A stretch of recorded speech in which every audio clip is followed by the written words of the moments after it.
Uh, Hi, college football is a historic sport that has been played for over 100 years. In 1923, the first postseason bowl game was played, and that was the Rose Bowl. Since then, in 1940, four postseason bowl games were played. Since then, the decades have passed, and we currently have 34 bowl games that are a part of the BCS, the Bowl Championship Series. Um, Unfortunately, there are numerous flaws with the bowl system.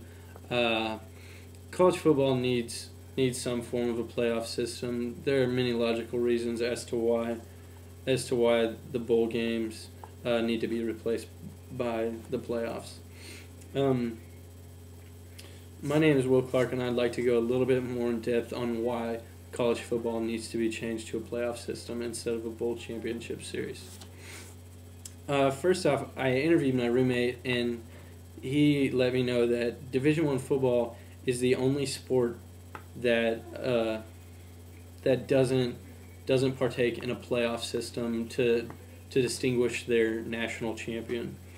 Uh, I mean, it just makes sense because it works well for basketball, it works well for hockey, it works well for soccer, it works well for baseball. I mean, every sport that needs a champion, playoff systems are the way to go. The NCAA let me know that it's the only sport since they have been in charge of championships that hasn't changed from a, a bowl series to a playoff series. And I think one of the main reasons that is just because tradition. It's been the longest running collegiate sport, so that means that they would want to follow tradition, and I mean that makes sense to me. But another reason is like high school sports all are decided by playoffs. You go to regionals, you go to districts, and if you win there, you go on to the 8 or 16 team playoffs. And I know in Kansas, I have a diagram here. It's for each A class, it's a 16 team playoff that lasts 4 weeks, and then a champion is crowned. There's no question that it would work because Division II and Division III all have playoff. Division II and III football, all have playoffs, and I mean it works. It seems to me that each and every year that the team that deserves to win, that plays consistently throughout the 14 or 15 weeks, is the one that ends up winning the national championship. Which brings me to my next point. Undefeated teams really can get screwed and really can prevail with the bowl championship series. I really think the ones like, especially like this year, like TCU and Boise State, it seems like they don't get enough respect for going undefeated, and possibly they don't deserve it. But I think they deserve a shot at competing against the big boys per se in the sport, and I just really think that the BCS doesn't give them that. I think it caters to the teams that have been powerhouses in the past, and even teams that don't go undefeated sometimes overrule teams that do go undefeated, and I just think that's kind of a crock. The ESPN. I was researching the BCS on ESPN.com, and it just doesn't make sense because it does cater to the teams that have been powerhouses in the past, and teams like TCU that go 12-0 in the regular season, 13-0 with their conference championship. They just deserve a chance to beat a Florida or an Alabama or a USC. They deserve that chance.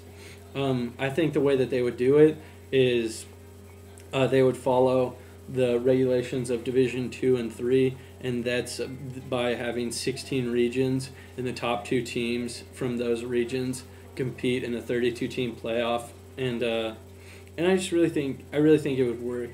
Some of the disadvantages, though, of having a 32-team playoff is the money. USA Today says that college football already is a multi-billion-dollar industry with all the TV contracts, endorsement. There's no endorsements, but all the advertising and stuff that goes along with it.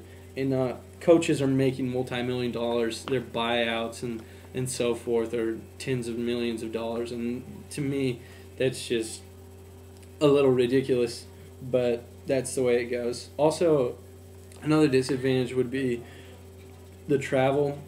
How much money the teams that would progress on to the championship games their schools would have to make all the money in order for them to get to different places, because with 32 teams there's a lot of different places in the United States that teams could end up playing based on their records. So that could mean flying from New York to Los Angeles and stuff like that, and that's a pretty good distance for any one collegiate team to travel. Also, it would be very time consuming. 5 extra weeks in an already 12 to 13 week season is a lot. It's pretty much half the year, so I mean that's another downside. But all in all, I think that it really does make the champion deserving. It really goes towards the team that does deserve to win the national championship. Excuse me. Well, anyways, I would like to review. College football, in my opinion, does need a playoff system. To me, the logistics and the advantages outweigh the disadvantages with the money and so forth. If the schools can pay their coaches $15 million for 3 seasons, I think they can afford to have their team travel to different states. But basically, the biggest reason is they are the only ones not to have the playoff system, and it works great for all the other sports. So I really think they should give it a shot. But anyways, thank you for your time, and thanks for watching my video.